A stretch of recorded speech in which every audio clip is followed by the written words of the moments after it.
Yeah. Y'all know what time it is. Welcome back to the AndParlay Podcast, presented to you by Basehead, sponsored by Wrong Way. I'm your host, Michael Alln. What up, dog? What everybody been into, man? It's good to see y'all. Look, I don't know if I'm the only one, but this allergy season is kicking my natural black. Like, bruh, waking up, can't breathe, stuffy, the whole nine, eyes watering. Like, please excuse me if you see me during this podcast, you know what I'm saying? Wiping my eyes. That's for my people on the visual component. Everybody on, the Spotify. Now, you ain't got to worry about that. But anyway, look, we got to make this real clear. This is the only place where you can do what? Politic, pop shit, and parlay. So let's get into it. What y'all been up to? Me? I've been super busy, pardon the delay, but listen, I'm a husband, I'm a father, I'm an entrepreneur. I gotta get to it, just like you getting to it. And it's my hope that you're definitely getting to it. So look, we about to get into it. It has been a whole bunch, like me and my kids say, a whole bunch of lot going on. So we gonna really touch on all these topics because I got some opinions. I'm sure you got some too. So let's just get right into it. Let's open the podcast in the best way we can, like we always do when these situations happen. We have to give our rest wells. And unfortunately, we keep losing legends. So we have to take the opportunity to honor them. And I feel grateful to be able to honor them, even though the circumstances are unfortunate. So I know it's been a minute since I jumped on here, so I know all you guys already know about these people, but that don't mean we still can't stop and give them their flowers. So unfortunately, we lost Miss Angie Stone. Miss Angie Stone. And look, y'all should already know about Angie Stone. You know what I'm saying? R&B legend, neo soul, great. You just put her on a Rushmore somewhere, put her up there. If you have the conversation, you cannot have the conversation without talking about Miss Angie Stone. Unfortunately, Miss Angie Stone died. She passed away, I believe it was a tour bus accident. She was leaving one gig, headed to another gig, and it was an unfortunate situation.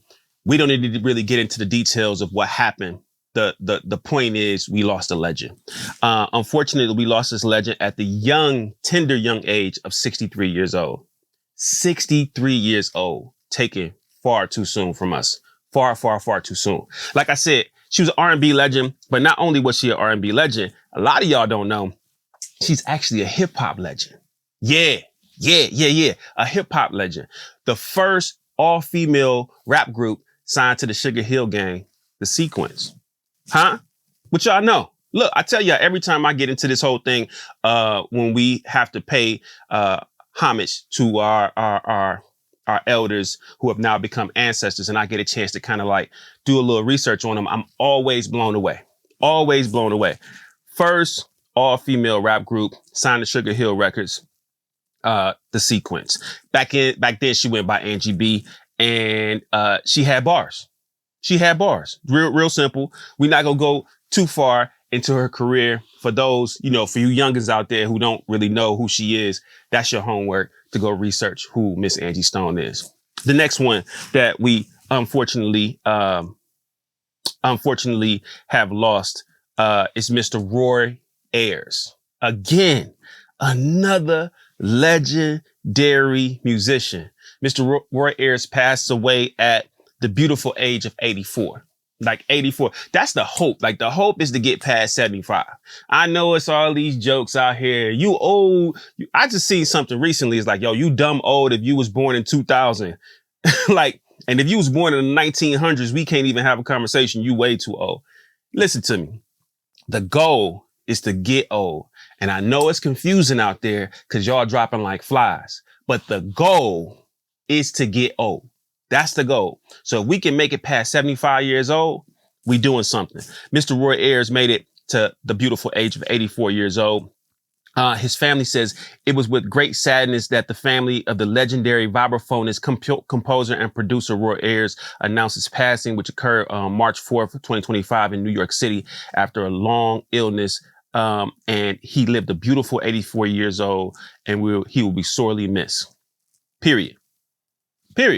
Legendary guy. Again, youngins, do your homework. Check on Mr. Roy Ayers, another great who is now an ancestor. Thank you, Mr. Roy Ayers. And last but certainly not least, and I'm sure I'm missing a few. Please forgive me. It's not like, it's not like it's the most joyful thing to have to report on a person's passing. You know what I mean? So I don't go seeking every last person, but those who come across my radar, I try my best to make sure we paying some homage and some respect to them. So last but not least, it's Mr. George Foreman. Yeah. Mr. George Foreman passes at the beautiful age of 76. He made it past the marker, y'all. He made it past the marker. And not only did he make it past the marker, he made an impact on this world. He was a heavyweight champion. And believe it or not, he wasn't always loved. You know, it was a time in his career when he kind of first started out doing his thing that they kind of looked at him as like the bully, the mean person. And he was able to shape and change the outlook. He was able to change the perception of himself. Right. And when he passed, George Foreman is known as one of those beloved people, similar to how we view Mr. Muhammad Ali. George Foreman, 76 wins, 68 knockouts, AKA he had hands. Real simple. Don't pull up because you might not walk away. Somebody gonna have to carry you away messing around with George Foreman. This guy was a Olympic gold medalist in 1968. And he was not only one of the illest boxers. My man made a killing off the George Foreman grill. Don't even play with me in the George Foreman grill. The whip game was crazy. You put your steak on there, put some chicken on there, throw your pot of rice on, a little bit of broccoli and cheese. You had a whole meal. It was done less than 30 minutes. George Foreman. Simple little Foreman grill with a grease pan, and you was in there. You know what I'm saying? You was in there. Shout out to him. He made a killing. He made a killing when that dropped in 97. Again, a lot of you youngins may not even know about that. You know what I'm saying? They don't understand that inspired a lot of the quick appliances that you have today. You know what I'm saying? With the ninjas and all this, the ninja bullets and all these different things that, you know what I mean? George Foreman was a part of that wave. Just letting you know. So rest well to the legends. We are so grateful and thankful that you have blessed us, that we were blessed with your presence, your greatness as inspiration and the blueprints. And we're so grateful that you now have become ancestors. So rest well to them. Now, look, we about to get into it. We got to get into it. So do me a favor over there. Shut the doors. Shut the doors.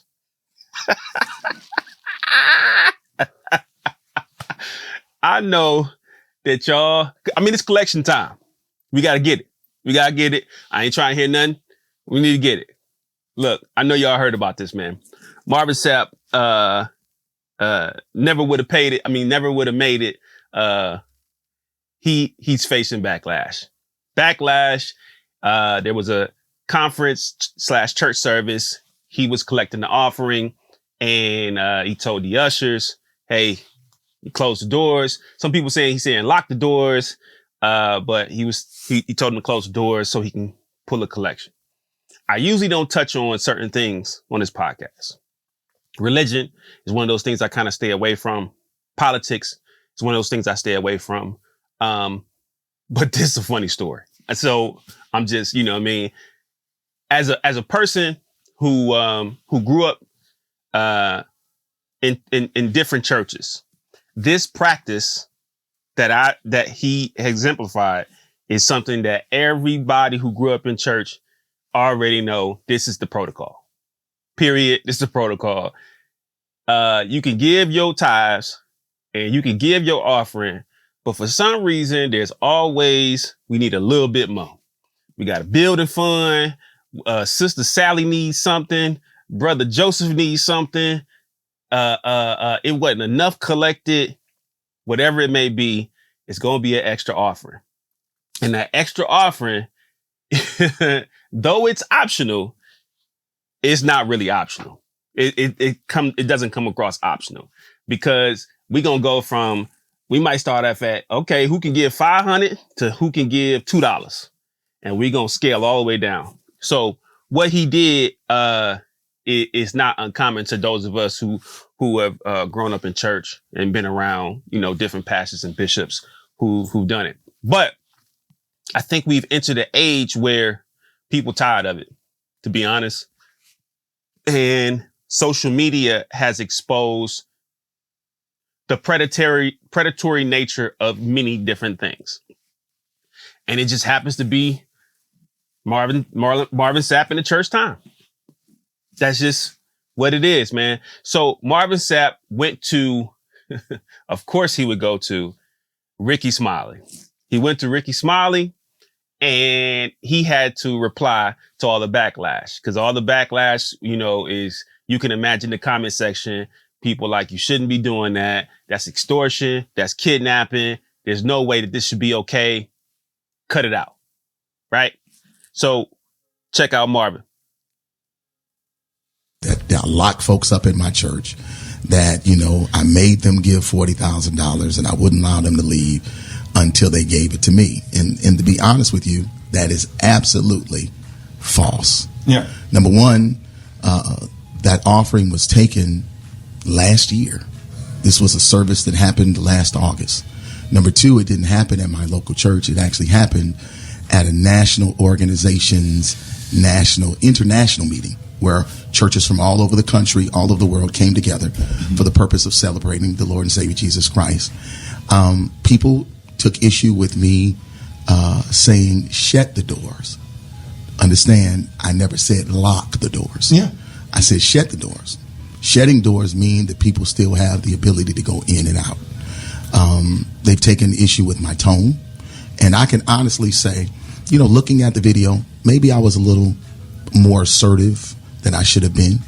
And I can apologize for that.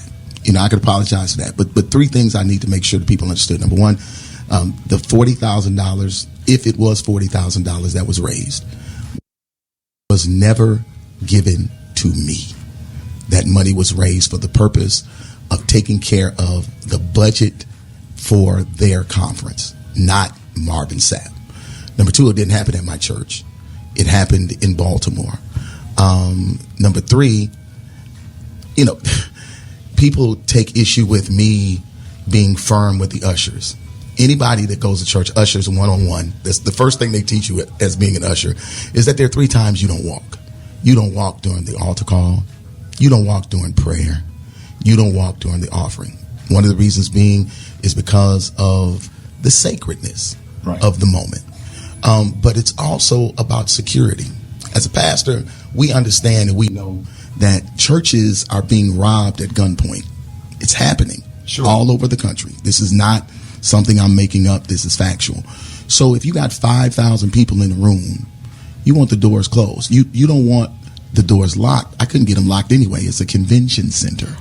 But the doors needed to be closed, and there was a lot of pandemonium and stuff that was going on out there. But I wanted to share that first. But that ain't even the reason why I'm here. Here's the reason why I'm here. The reason why I'm here is because what has happened is people have taken clickbait and made something out of it that it isn't. And because of that, my church has been getting phone calls. People have called my church and cussed me out. My staff are afraid because I've received death threats over $20 and shut the door. People have come to our campus. They have come to my church to try to cause problems, issues, challenges.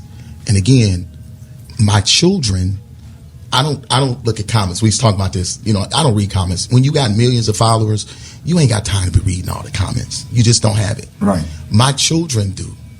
And they are afraid. And the reason being is because I'm their only parent.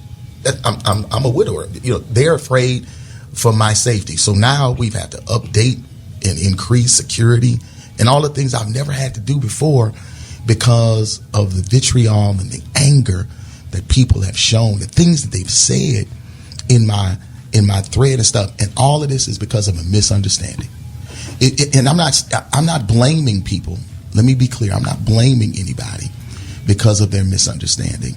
I'm just saying in all you're getting, get an understanding. And if I'm sharing with you that the $40,000 that I was trying to raise, and again, I don't know if the organization got 40 Okay, y'all heard it. So, quick recap. It was a conference. The money didn't go to him. He get all the ushers because it's a sacred moment. Every usher knows that you're not supposed to be walking during these sacred moments. And he's not blaming the people.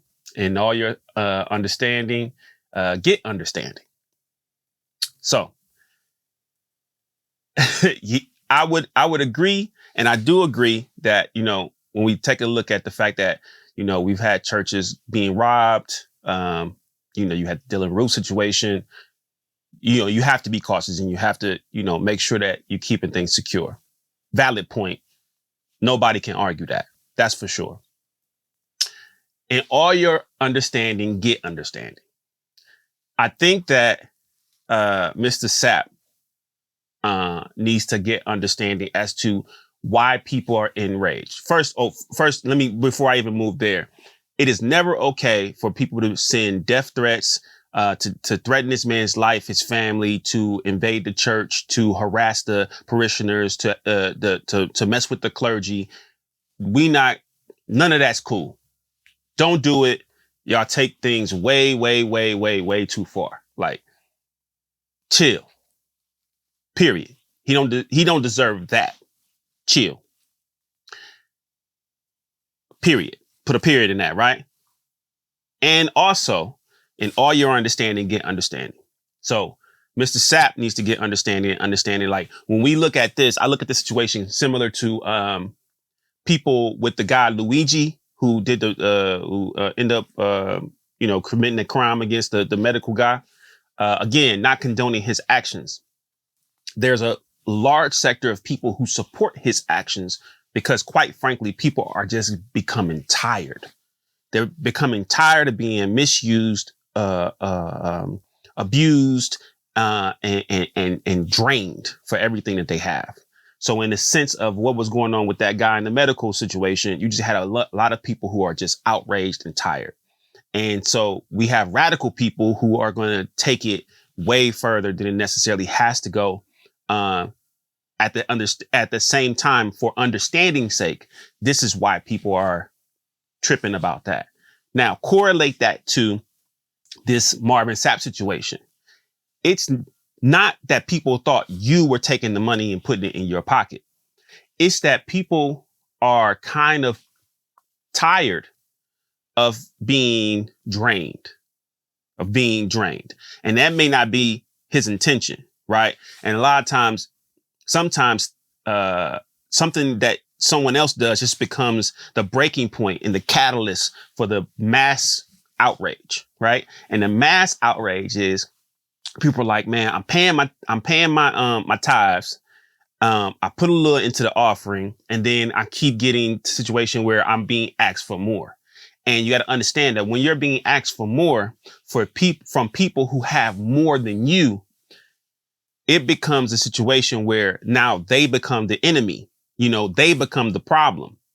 And it could be a litany of problems as to why that person doesn't have and whatever it may be. But I'm just telling you that now you become the focus, right? Or your action becomes the focus. So we have to get understanding. People are just tired. They're drained, right? And they're tired of being used and abused from people who have more than them. So though that's not your intention, that's where their mind goes, right? And then other people hear that rally cry and it becomes now a bigger situation, right? And we kind of need to look at the situation and go, okay, where are people at? And how can I provide more? How can I be more understanding and also provide them more understanding without trivializing how they feel, right? And not taking it seriously.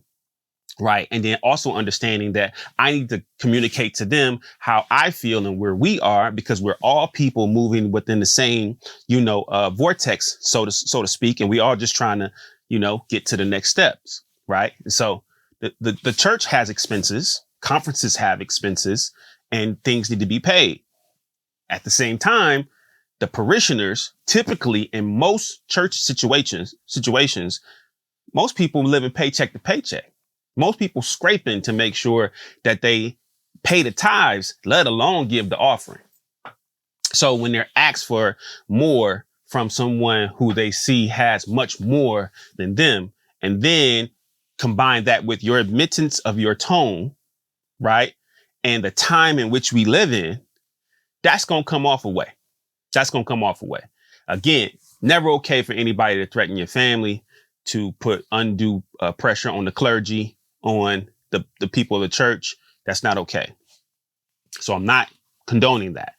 I'm just saying, when you say in all your understanding, get understanding, I think that goes both ways. So we need to make sure that, you know what I'm saying, we understand it, right? And it well, I'm going to leave that alone. I'm going to leave Ricky alone. You went over there to Mr. Ricky Smiley, and we know how he put it on. But again, this is not necessarily a conversation that I'm having about trying to demean religion at all.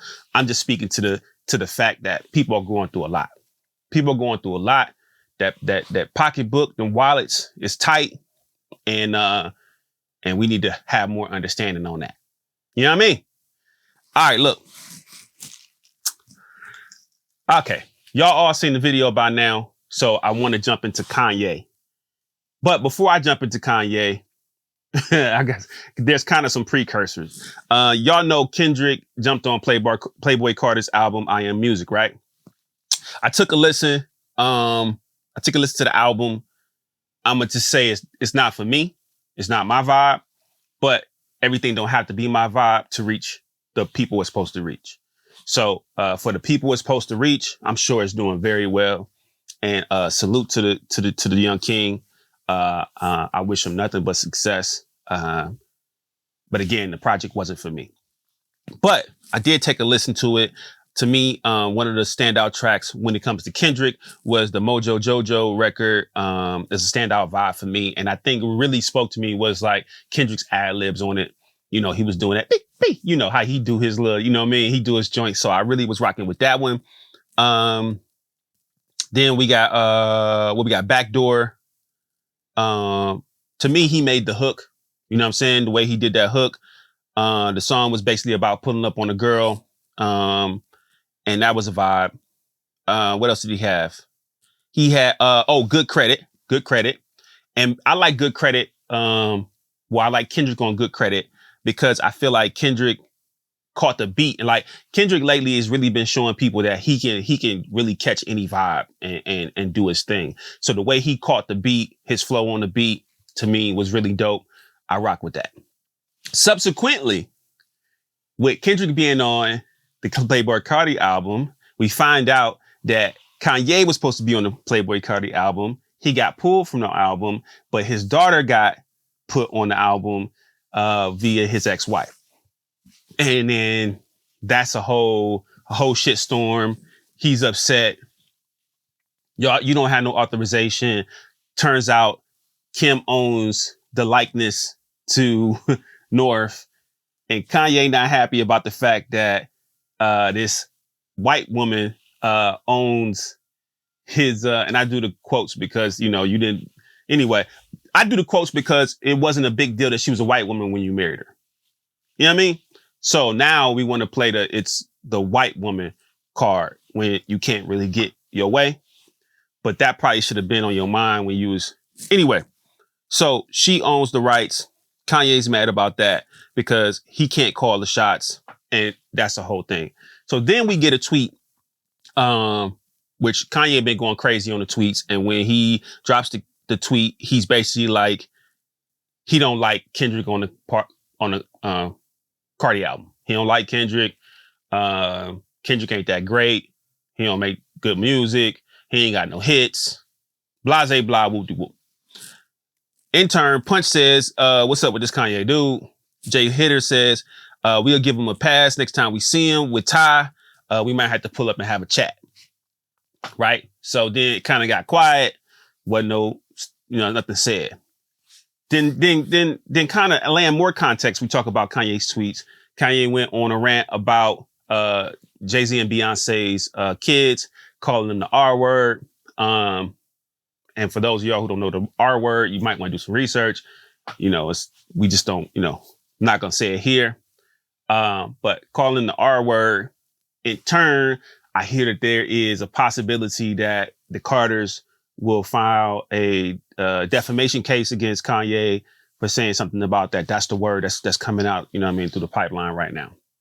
So Kanye then goes and he talks about the only person who's going to allow him, who's going to give him the platform to just talk and not really do too much challenging as to what he has to say. I think it was very interesting that he chose DJ Academics. To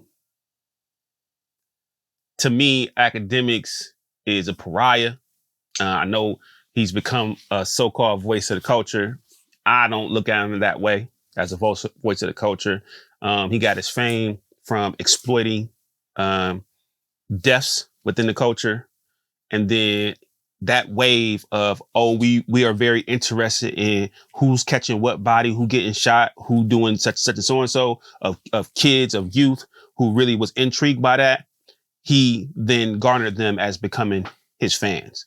And because culture moves with the youth lifted him up and ascended him into a position where now he is the voice. And then you have the combination with Joe Budden putting them on Everyday Struggle. And these different little small things have now placed him in a place where he's supposed to be a voice. But all voices don't mean they have something good to say and something good to contribute. So anyway, Kanye gets with Academics. Academics comes to the hotel, gets an interview with Kanye, and we are met with Kanye in an all-black Ku Klux Klan inspired outfit, in which he gives this interview. And in this interview, he talks about Jay and Beyonce was never there for him when he got married to Kim. Nobody's helped him with his legal struggles with his kids.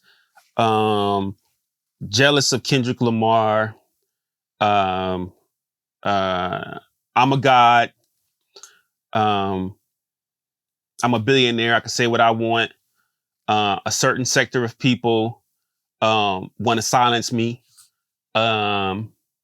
They've profited off of my people's pain. And so now I am wearing things that exemplify their pain and seeing how they like it. What else did I get? What else was some points that he made? Again, Kim and these white people have control over my children, over a black man's children, and nobody's come to my aid and helped me with that situation. I've inspired a generation. I can't be silenced because I'm no longer on the payroll of the people who can silence me. And people are going to try to commit me because of my opinions, because I'm simply wearing things that they don't agree with or saying things that they don't agree with. So I have to be cautious because they may try to kill me and or commit me and call me crazy. Did I hit it all? I think I hit it all. I've seen a lot of posts about this thus far, and really people have been focusing on the Kendrick, I'm jealous of Kendrick aspect. And that's been like the headline that make everybody click. I'm gonna offer a different point of view. And I want to say, first and foremost, I am not condoning everything that Kanye has said. But I think even a garbage can gets a steak. And I think that we have to stop being so triggered by things that we don't like so that we can hear what's actually being said. So that we can like dissect what's actually, you know what I mean? Like, so we can try to find a way to be objective. But typically, once you become triggered, once your emotions are triggered, once your sensibilities are triggered, even once your moral compass is triggered, it takes away all opportunity to be understanding, right? And understanding does not mean you agree. Understanding is just that, trying to find a place where you can understand a person. even if you don't agree with them. Being able to understand what they're actually telling you. So I'm going to offer you a different perspective on what I see with this interview. First of all, Kanye is not crazy, but he crazy as hell.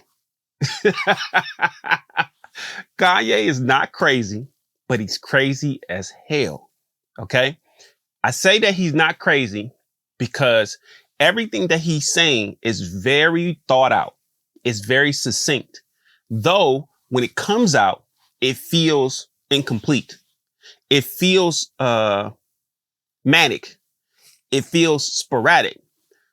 But when he talks, he's talking in the terms of making sure you understand the frame of the ideas, making sure you get the scene of the movie.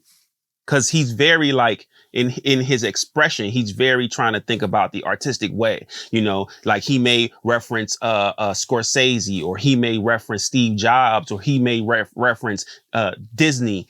And he's really just trying to like paint to you what he's saying. He's trying his best to find the best way to articulate his thought pattern, to try to get you to see what he's seeing, because in his mind, he's way more advanced than most people, than you, the listener or the viewer, and that he needs to try to find a way to be able to communicate it to you in the best way possible. So everything seems manic, and it seems like it's sporadic, and it seems like it's not always as coherent, but it's very well, it actually is. He's actually trying to artistically tell you what he's feeling, even if what he's feeling is offensive. Even if what he's feeling is going to hurt your feelings. But he wants to try to find a way to articulate it to you, which in turn, when I say he's not crazy in that space, but he's crazy for the fact that he thinks that he can just say these things and do these things and it should just be okay. That's crazy as hell, because we operate in a space where soon as you trigger someone's emotions, moral cause, sensibilities, it's all logic goes out the window. It goes out the window. Right. And then it's something to say, like, is there any logic in like offending people to that degree? There's an argument for that I'm not here to have, but I'm just giving you what I noticed. One big thing I noticed is Kanye West is giving you a master class in affirmational thinking. Look, that might go over some people's head. That might be tough. Excuse me. Some good coffee. That might be tough for people to really grasp and understand. When this man says, I'm a god, I'm a genius, I am the best creator, I am the blueprint for Drake, for Ty. I've created everything. I am. No one's better than me. No one's greater than me. Because we live in a very emotional society, and people really harp on the term narcissist. And let's be clear, Kanye West is a narcissist. No question about it. But when I talk about a masterclass in affirmational thinking, anybody who understands the esoteric, the bigger spiritual component to what we do, universal thinking, speaking things into existence, declaring who you are, and what you want. A lot of times, if you read books like Rich Dad, Poor Dad, or Abraham Hicks, or any of these things, right? It talks about being so delusional. Like, you have to profess what you want to the point where you are already living and walking in it. And to most people, that will come off like you're delusional, you're crazy, right? But in order for it to manifest, if you believe in manifestation in that way, that's what the requirement is. To speak about this thing, to think and live in this thing as though it's already here, not waiting for it to arrive, already here. Therefore, it's falling into its proper place. So when this man is speaking like this, he is showing you the master class in affirmational thinking. Like, be delusional. And in order to be that delusional, it has to come off like you're just narcissistic. It has to come off like you are just focused on just yourself and nothing else matters. Now, again, I'm not okaying everything this man has said. I'm just overstanding this sector or point of how he's speaking. Aspirational thinking, aspirational movement, how he's declaring and decreeing who he is. Now, when you combine that with his narcissism, when you combine that with his rage, with his own fears that he's portraying and telling you about, his traumas, even if in the intention there is some possible good, any iota that's there, it'll get lost in the sauce because the arrogance of narcissism takes over, right? The stench of the rage, the fear, the hate, or the disgust for a certain thing, person, or place will seep through so vehemently that you'll lose everything else you can get in it. And that's the problem. That's one of the problems that we are seeing with Kanye West.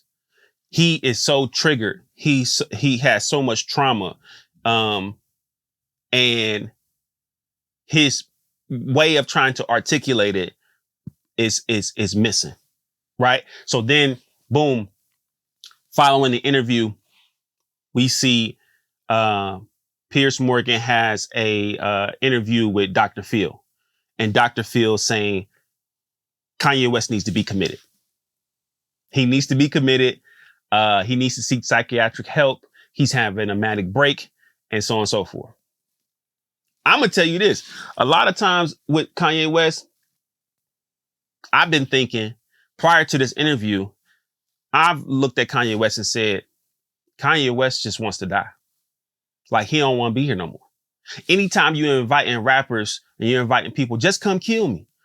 Fuck it. They just have to come kill me now. Just come kill me. Come kill me. Jay-Z, come kill me. Blase blah, whoop-de-woo. That sound like to me to a person who don't want to be here no more. He don't want to live no more. And some could say it happened, after his mom passed. God rest her soul. It's said that this happened after he was given a cocktail of different drugs. That, he went to a different place. But I've thought for a long time that Kanye West just doesn't want to be here. You know what I'm saying? And then also, a few podcasts ago, I spoke about Kanye and the Jesus is King situation and his Christian stance. And you look at the interview, he says, I'm evil. He says, even God, basically God has wrath. And then he talks about how, God and the Lord, can't always, coddle. Basically, I'm summarizing, paraphrasing, coddle your feelings. Sometimes it's going to be things that's said that's going to basically shake you up.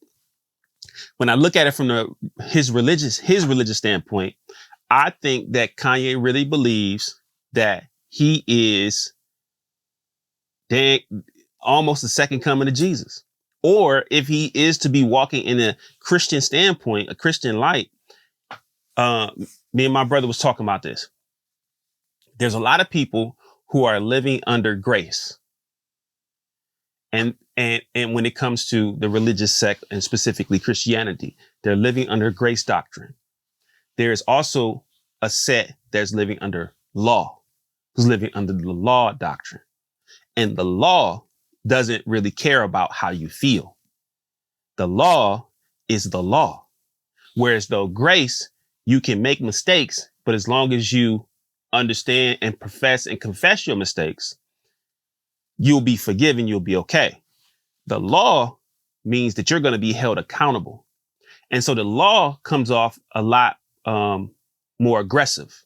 It can be, that's the best word to say. It can come off a lot more aggressive. And I think that Kanye is, I don't know, this is just a hypothesis, or, it's a thought pattern, that he sometimes tries to operate from his religious standpoint, his Christian standpoint. He's trying to operate within the law. But then he does things that is kind of antithesis to that thought process, where he's looking for some grace. I mean, bro, maybe I'm crazy trying to understand crazy. Like, you know what I mean? They say you got to be crazy to get crazy. But I'm just, in real time, just thinking about the different things that how he speaks and what he puts off and what he gives off. But long story short, it's getting out of hand. The shit getting out of hand. He seems like he's ready to go. He seems like he's ready to get up out of here. And it's getting out of hand, man. I really can't. But the portion of it that I do hope that I got from it is about this affirmational thinking. We need to be so intentional about what we want out of life that we come off delusional, crazy to other people.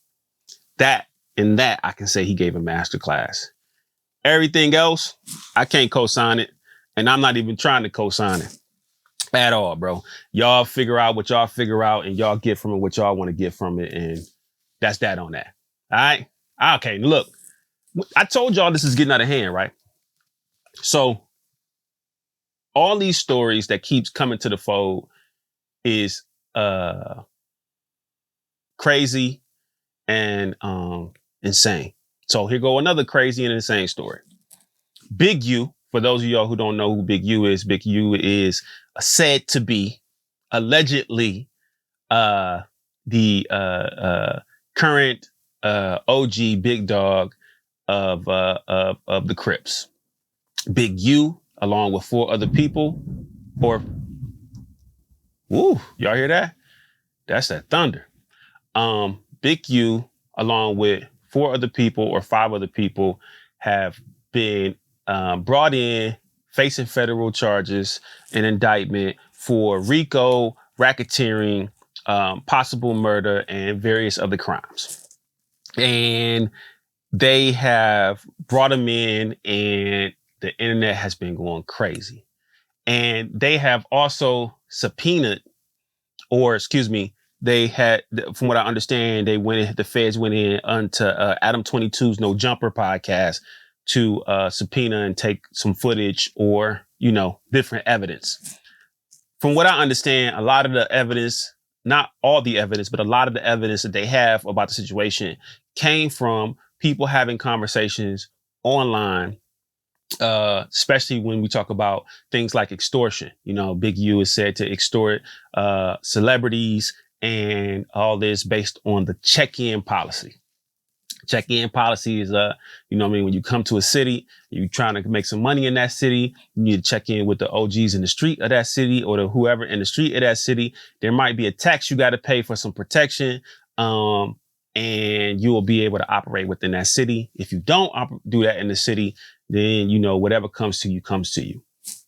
So they're saying that Big U has done that for 2 celebrities, movie sets. And then we start seeing clips of Big U. Hey, if you don't check in, we're going to check you out. You got Brick Baby, and you got, other people on these podcasts talking about what happened and giving scenarios and so on, and so forth. So Adam 22, people start going at Adam 22, blaming him, saying, you the feds, you helping get these people indicted. And Adam 22 says, I am the antidote for the streets. Basically, I'm the fix. I'm not the problem. Bruh, if y'all believe that, y'all stupid as fuck. Dumb. Like dumb, bruh.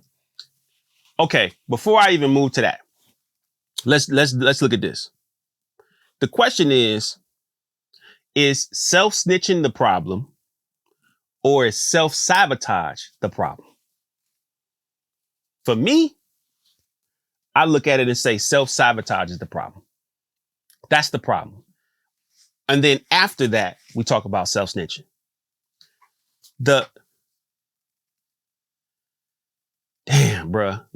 How can I say this? Because I want to make sure that my train of thought is clear. When I think about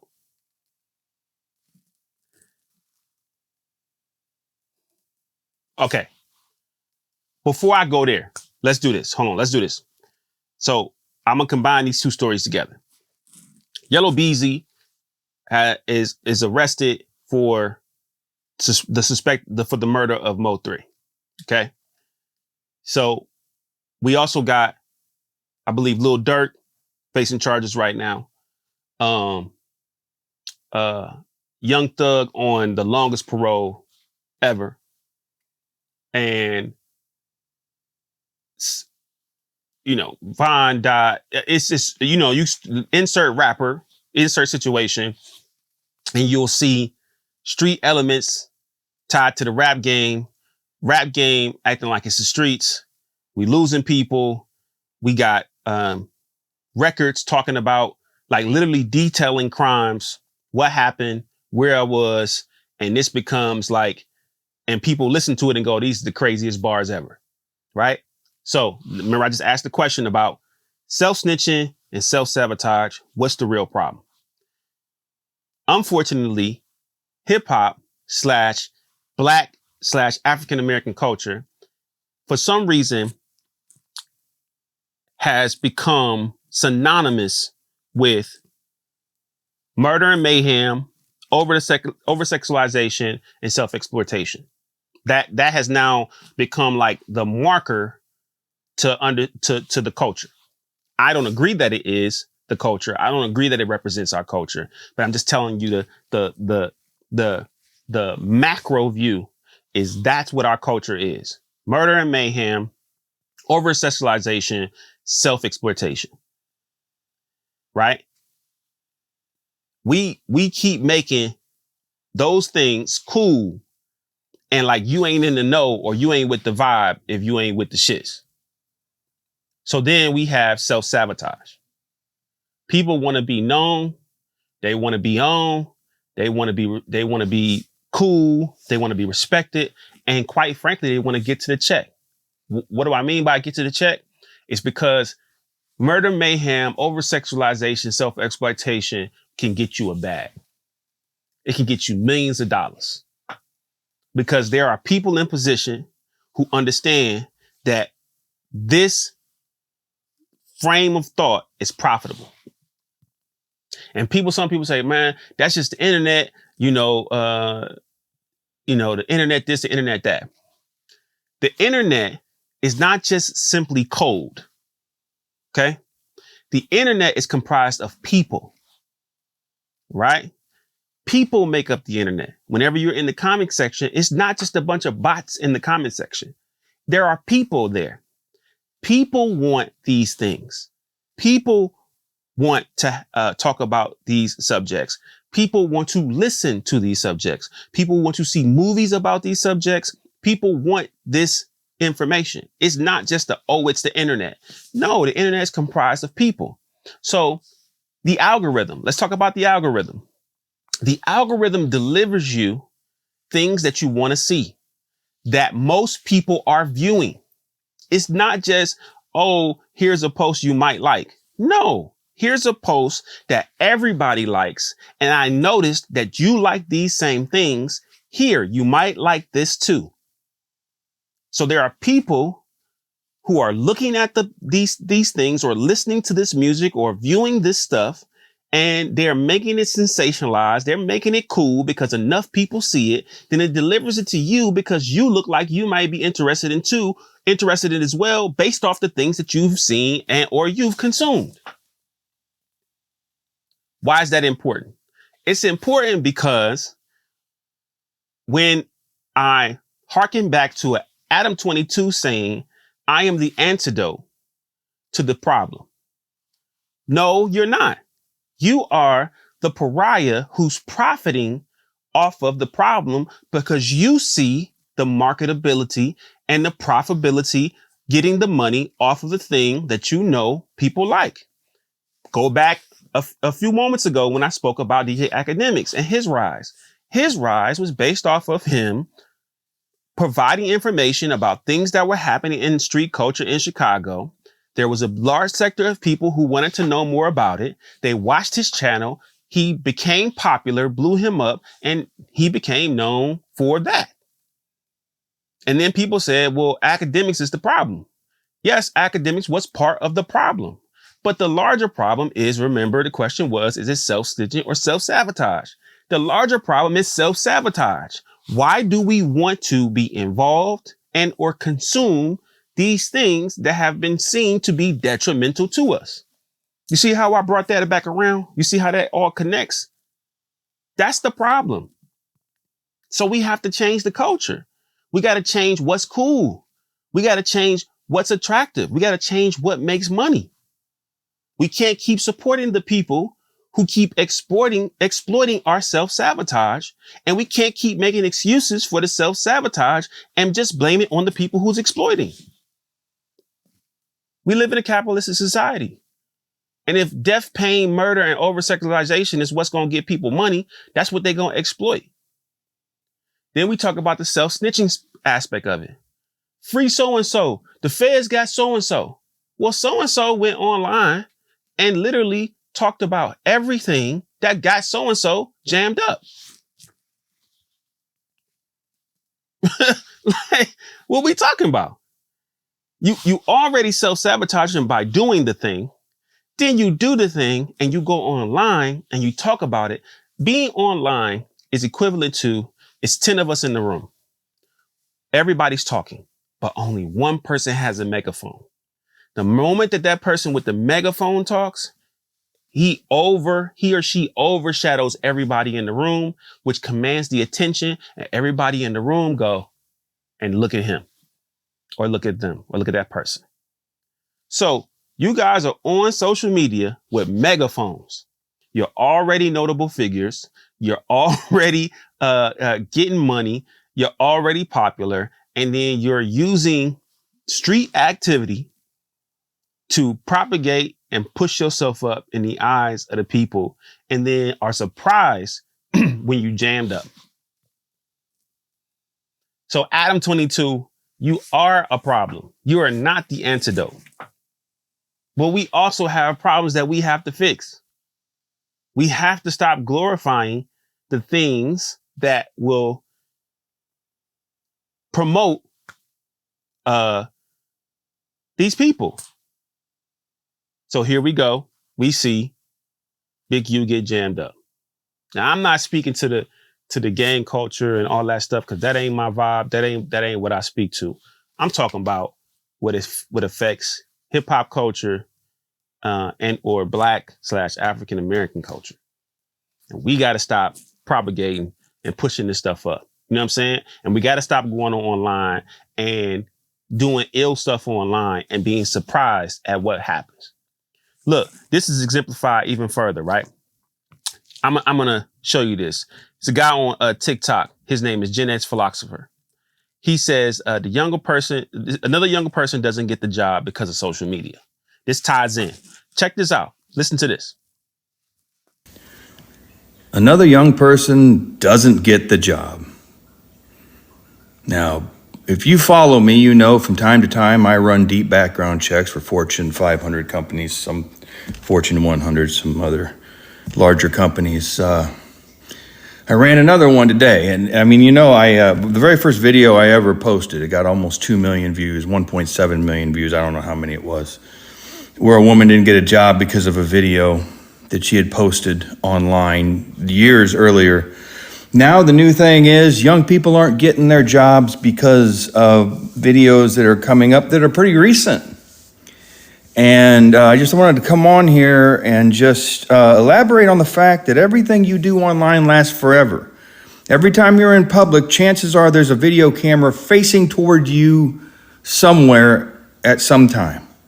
So this woman, another woman. Interesting that most of the time it's a young woman. It was up for a job at a really large company, and they asked me to do the final deep background check on her, which is a facial recognition, the voice recognition, all the crazy stuff that I do, all the crazy AI and technology stuff that I do. But this video came back, and in this video, she's protesting, free Palestine, and she's saying some pretty crazy stuff about Jewish people, and some Jewish people are there counter protesting, and she's saying some pretty bad stuff to them, and this was an upper management position. I mean, she's I'm not gonna tell you how old she is, but she's not a kid. She's in her late 20s, and this was going to be cool. This was probably $160,000 all in with benefits, everything. I looked her up. I saw that she was posting about it. She actually posted about this job and about how excited she was about to get this job and how she was in the final running. And she kind of took her social media people through this, but I turned that video in today, and she's not going to get that job. And as someone who grew up with social media and grew up with the internet and grew up with these video phones, these video cameras, how could she do this to herself? If she wants something from someone who the owners of the company happen to be Jewish, by the way, which I can't even make that shit up if I tried, but you're always being recorded, especially if you're in a crowd of people or protesting and you're screaming and yelling or any of that. You're always being recorded, and I can find you. It doesn't matter if the video is erased. It doesn't matter if somebody else posts the video. It doesn't matter if somebody in Timbuktu posts the video. I will find it. Facial recognition, 146 different places on your face. It is 99.999% accurate. It counts the hairs in your eyebrows. It counts the hairs in a square centimeter on your head. It counts the distance between your eyes, the distance here between your eyes, your ears, how your ears line up with one another. It is scary stuff, and we will find you. You can even cover your face. It's voice recognition also. And then you put that together with different elements like me in this room, in my office. You could put this together and you could figure out where I am. You could figure out who I am with this facial recognition, voice recognition and everything. It's crazy. You guys have got to stop doing this. You're destroying your careers. You may be destroying your lives because, again, men are running deep background checks on women before they ask them to marry them because they've become so much cheaper than they used to be. They used to cost $2,500. Now they cost $1,000 or less. It depends on what level you want to go to. So all I'm saying to you, and this is all I'm going to say, is if you want something from someone else, if there's ever going to be a moment in your life where you're going to want something from someone else, stop posting shit on the internet. Stop getting involved in this shit that's going to make you less desirable as an employee or less desirable as a spouse. So there you have it. This is a 5-minute rant, public service announcement, whatever you want to call it. Sometime you're going to want something and you're not going to get it because of the way you acted. And when I was a kid, it wouldn't matter because nobody had it on video. Everyone has you on video. Everyone has everything you do on video. Everything you say, you have to assume you're being recorded. Just don't do it. If you want something, don't do it. You want to be successful? Don't do it. You want to be an influencer and work for yourself? Fine, do whatever you want to do. But don't post any rants. Don't say bad things about people. Don't say bad things about your country. And certainly don't do anything sexual. Don't do anything that you wouldn't do in front of your parents. So, that's it.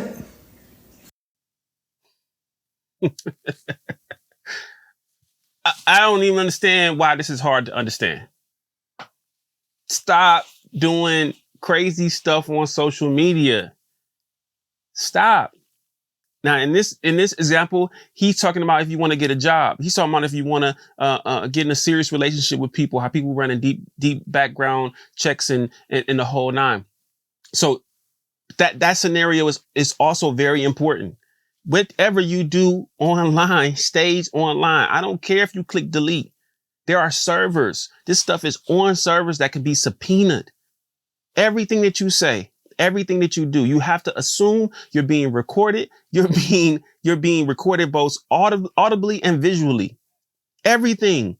If you want to get jobs, if you want to get opportunities, if you want to, whatever you want to do, stop going on social media and exploiting your whole life, exploiting the good, the bad, and the ugly. So then when we take that and we correlate that back to hip hop and we correlate that back to what I say that was the problem, murder and mayhem, over sexualization, self-exploitation. We keep taking these things and we keep getting a megaphone. Yeah, I had to pull up on such and such and do so and so. Twerk, twerk, twerk, twerk, twerk. Oh, but I want to be taken seriously. Like it's the litany of things that keep happening. Free so-and-so. So-and-so went online and exposed it. These feds are going online. Just like this man talked about, his job is to do deep background checks for people who want to hire people for jobs. If it's happening in an employment sector, imagine what's happening when it comes to the feds. Like, bruh, we got to stop self-sabotaging. We got to stop self-snitching. We got to stop we got to stop making this cool. This is not cool. The internet is fun. The internet is awesome. But the internet is going to ruin your lives, man. Y'all oversharing. Yeah, I'm over here right now. I'm in Cancun. Somebody backdooring, kicking in your door at the house because you need to show everybody that you out of town. You need to show everybody everything about you. Bruh, come on, man. This is crazy. Look, I'm going to get into a little, I think I'm going to start instituting this, man. I'm going to call this quick hits. It's going to be some quick topics that I'm just going to go past and just give my quick little 1-2 on, and we're going to keep it moving. So quick hit number one, Malik Yoba says, I'm no longer identifying as a black man. Who I am is a non-white man. And I don't want any more references to our blackness. You're a black man, bro. You're African-American. You're a black man, bro. And that ain't never going to change. Be proud of who you are. Stop the cap. Quick hit number two, Tiana Taylor, Iman, they go through the divorce. Of course, Tiana addresses the fact that she supported Iman through this whole thing and that Iman was part of the person who leaked the information to the public, and he's doing it for clout and for sympathy. And, she not really with that because she got a lot of love for him. One thing she said that was super important to me that she said was love is the most important thing. And that's something that was snatched from both of us. Love is the most important thing. Y'all people, and I've been through it, people don't really love you for real. They like the idea of loving you. They don't understand what love really is. Love will prevent you from going on social media and trying to degrade and paint an unsavory picture of the person that you say you loved. Right? It will prevent you from saying little slick comments and making little slick posts. Like that's real love. Like you don't go and the same person that you went online and you professed your love to the world, post after post after post, situation after situation, the moment where you're not feeling the love anymore, you go on social media and you try to create a scenario to make them the bad guy. You're trying to get sympathy. You're trying to defame them. You're trying to do all these different things. Nah, bro. If I loved you, if I really love you, even if I don't like you right now, I'm never going to go on social media, go online and try to paint you as anything less than the person who I once loved. Because love is the most important thing. And that's something that got snatched from both of us. But when people do that, please understand that they never really loved you. They don't know what love is. They have no idea.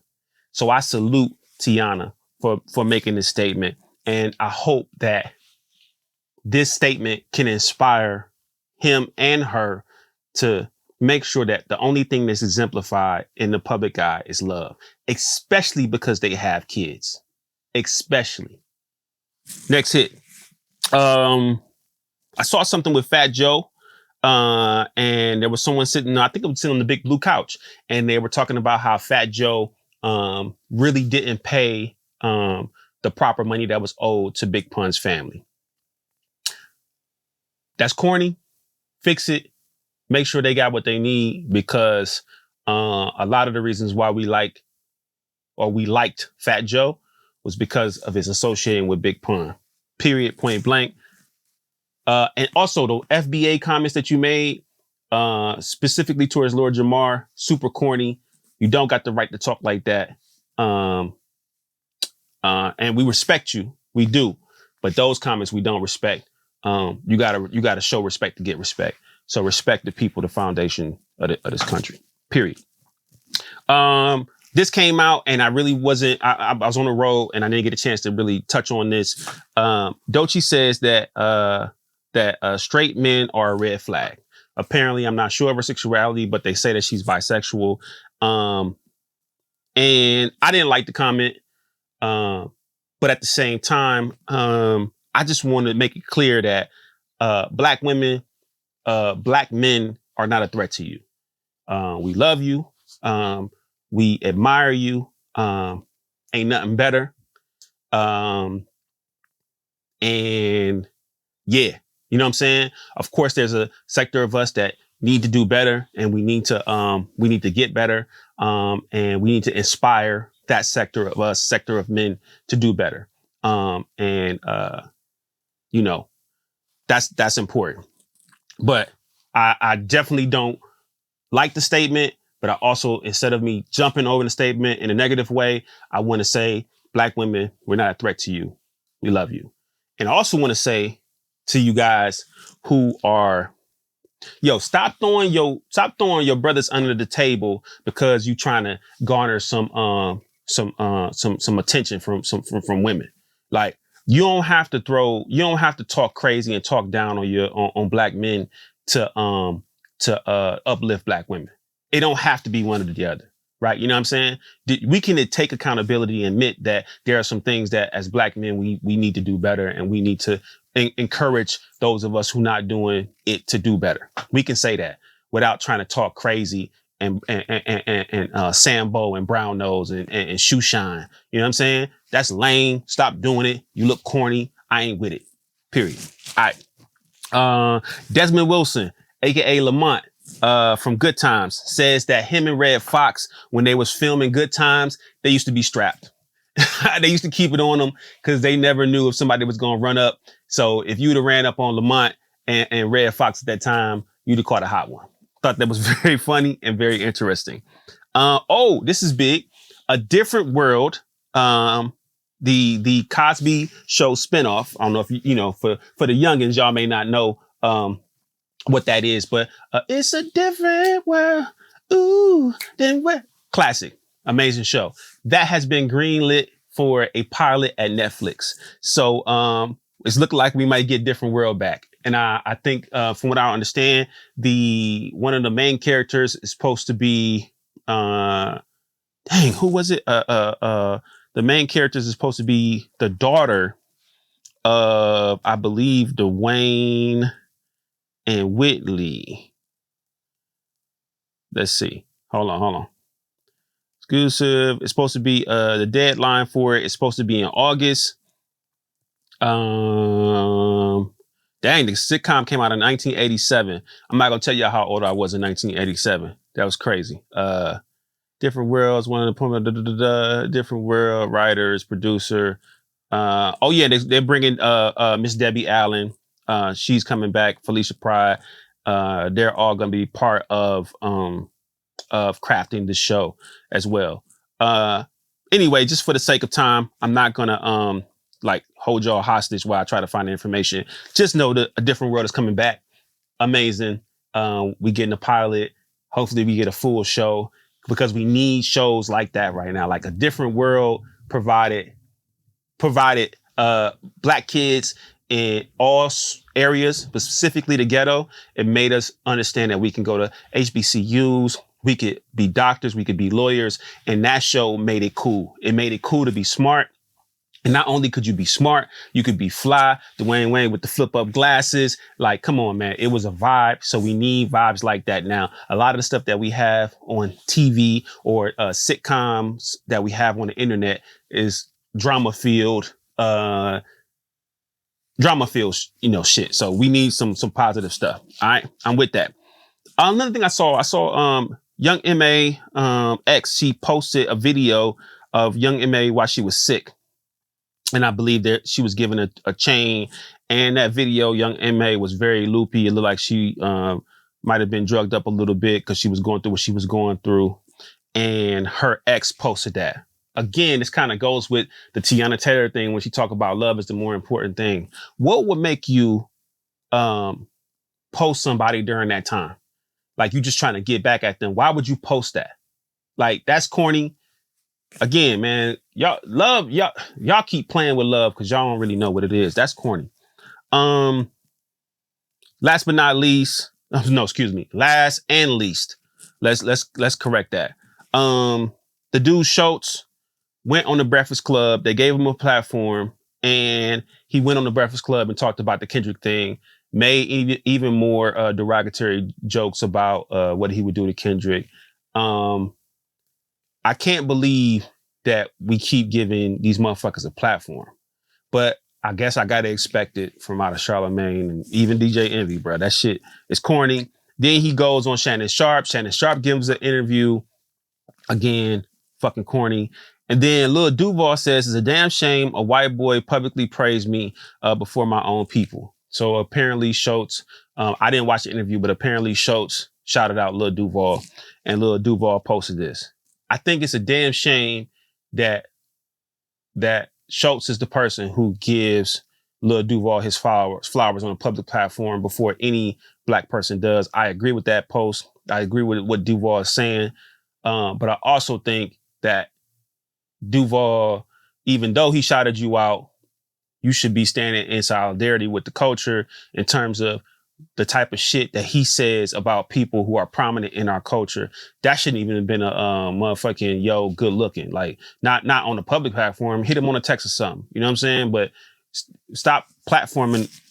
Anyway, man, y'all do what the fuck y'all want to do. But I don't fuck with him. I don't fuck with none of that sentiment. I think he lame. And that's some lame shit. So that's that on that. All right, look, let's see. We got a couple more I want to go over real quick. But here, this last, this big thing is called Fractal Holographic Universe. Okay. I'm gonna let this video break it down as to what that is. The platform, the video game is called No Man's Sky.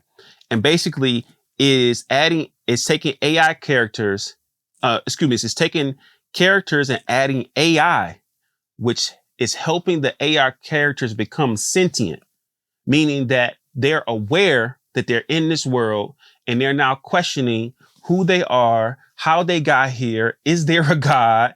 Kind of similar to our existence. Listen, check this out real quick. I gotta tell you guys about what I learned today because it's literally insane. Okay, so today I learned about the fractal holographic universe, and I'm going to try to break this down to the best of my ability, right? So there's this group of college students, 14 college students from various colleges around the world, and they get together and they make this video game called No Man's Land. The video game is on a DVD, and apparently this is like a very popular video game, right? And the video game has 80 quadrillion planets, unlimited life forms, and the game never ends. So it's basically a universe on a DVD, and it runs on the Mandelbrot set equation, something like that. And the Mandelbrot set equation is a fractal mathematic equation that creates itself as needed. So it literally is a code that creates every single scene as need be. So it is literally like rendering in what would be real time. The Mandelbrot equation was created by some dude like named Benoit Mandelbrot. So they use his equation, okay? And that's how this game runs itself. Now, they're thinking of putting AI and AGI into this video game. Now, once they put AGI or AI into this video game, the life forms will become sentient. They will become conscious. So, like I said, these classes are all about morale. These topics that we're studying are all about morale, right? So, the morale here is what happens when they become sentient? What happens when they start to ask, why am I here? Who made me? How did I get here? Are you God? And what are we going to say to them? Because to them, this will be real life. Now, sidebar from that. We also talked about AI, right? This is the worst it's ever going to look. Like AI right now, this is the absolute worst AI is ever going to look. We can hardly tell whether some things are real or not. You can mostly tell, right, if something's AI, but like for how much longer? We are not going to be able to tell what is AI and what is real anymore very soon. So just imagine if AI progressed a few hundred years, what would that look like? Maybe this world that we're in is code, right? Because they are saying we're in a simulation. So like, what if we are in an AI and we don't even know what's real? We think we're real. And that's why we're confused about what our God is and who our God is, right? So anyway, back to the morale, back to the topic. The topic is that what do we do when they ask, are you God? What am I doing? How did I get here? Right? Because to them, it is going to be real. So who are we to tell them that it's not real? It is real. It's real to them. Severance. He literally chose Helly. Anyway, so he chose Helly because that was his world, right? And he would rather be in that world with her than, any world without her. So anyway, sorry if I spoiled that for some of you guys. I guess, whatever. Anyway, yeah, so that was the morale. One, do we tell them? Are we honest with them? What happens when they start to question themselves? And two, how do we know that we are not living in the fractal holographic universe ourselves? First of all, why does she keep saying morale supposed to saying moral? She's trying to say moral, but for whatever reason, she says morale. Anyway, okay, so the video game institutes AI, AGI, and then the characters will become sentient and notice that they're alive, air quotes alive.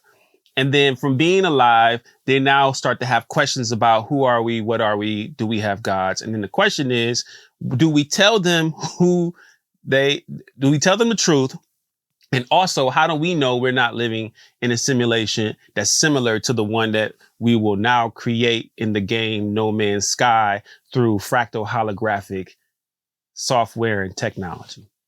Bruh, that's crazy. It's crazy that we even have to think about this. And she's telling the truth in that AI in this current state is the worst it's ever going to be.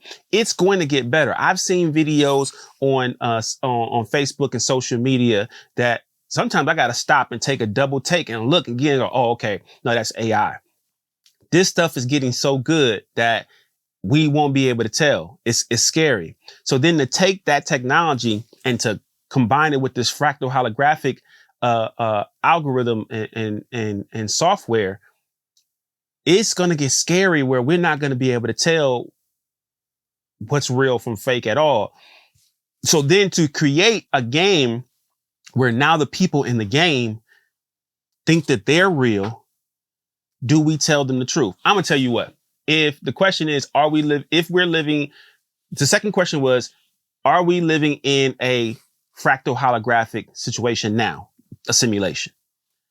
I don't know if we are, but if we are, I would want to know. Tell me, like, don't have me sitting around here because But then again, do you tell people?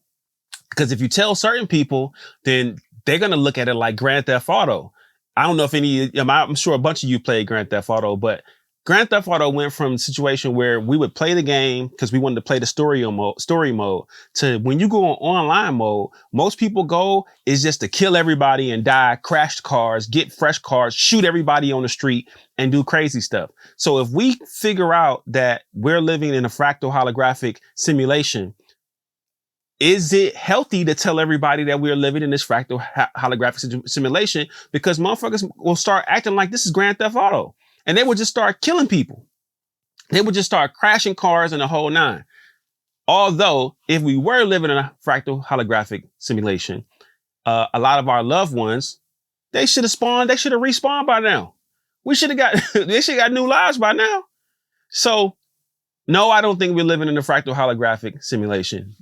We ourselves are, because a lot of us should have respawned. If we are, no, I don't think we should tell everybody, because motherfuckers will just start killing people and doing wild shit.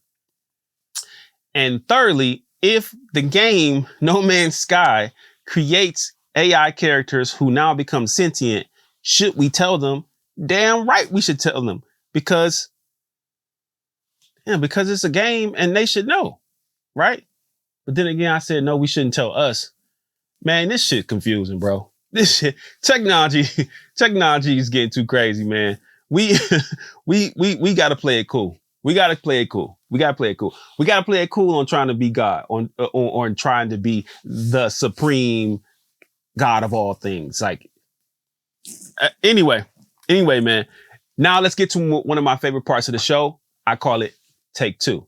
Take Two is when I scour the internet, find the dopest quotes and or sayings, things that I agree with and or disagree with, bring it, play it for you guys, and give you my take on it as well. So this Take Two comes from TikTok, from a young lady by the name of Supernova. Check this out. I just thought about the fact that rent only covers about 30 days of housing.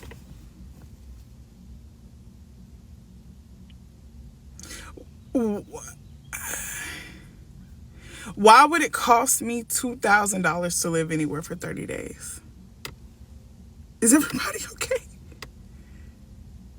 Why would it cost me, like, I live in Atlanta. Imagine if you lived in LA. Like, why would it cost me $4,000 to live somewhere for 30? What the hell? What the hell, y'all? Like, are we asking the right questions here? Rent only covers 30 days of housing. If you live in New York, you could be paying upwards of $5,000 for half of a closet for 30 days. Yo, she's spot on. She's spot on. Why in the hell are we paying $2,000, $3,000, $4,000, $5,000, $6,000 for 30 days of living? And if you miss your rent, you get an eviction notice. You out of here. Like, when did we all agree collectively and say, yo, this makes sense? Bruh, $2,000, $3,000, $4,000, that should cover 2-3 months of rent.